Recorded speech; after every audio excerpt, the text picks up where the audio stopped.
All right, so this is a no start on the Cummins 8.3 cap system. And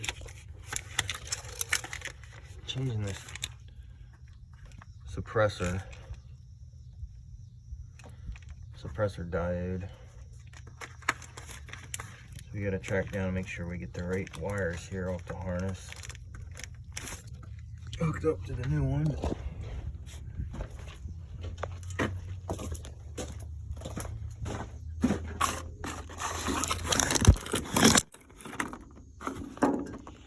That was like $160 for this thing.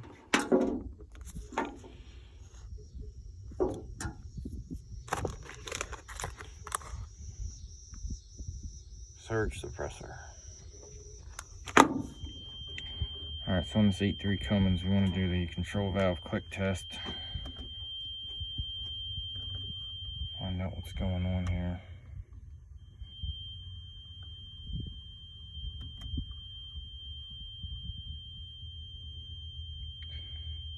Normal operation. Control valves are restored.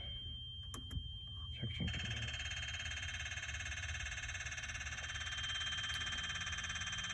Alright, stop. So that's a good sign because we didn't have any of that before. This is our old, there's our old suppressor there. So you want to change that first. If you have a problem with the ECM or even the fuel system itself, you want to change this first, or at least verify that this works, because you could have a problem like a short or an over voltage condition, and this could fry a potentially brand new part and cost you a lot of money. So wire that in first, because this truck shut off on this guy while it was just running. He had it running and the thing just shut off. So that's another telltale sign that this could have gone bad, or you know, you could have the fuel control valve could be bad. So we're gonna try to crank her up and see what's going on here before I crimp those connectors and heat shrink this thing. I want to make sure that this is right. Okay, here are the codes that we had. Fueling to injectors disabled, engine dies, engine power derate possibly dies. It's got a coolant level code. So last week when I checked this, I had some other codes related to the ECM not receiving power.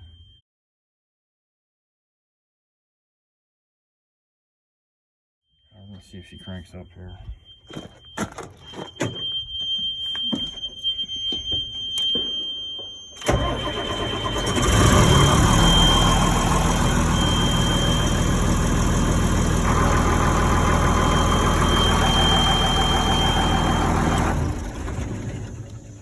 Okay, so it was this transient suppressor here, so we're going to go ahead and heat shrink that thing up and bolt it to the engine and call this one fixed here. I'm not sure if that thing bolts right there. I bolted it right to the ECM.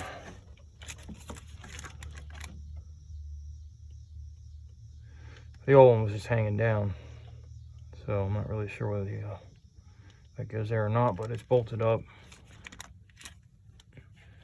ready to go. We'll clear the codes out and get this thing back on the road.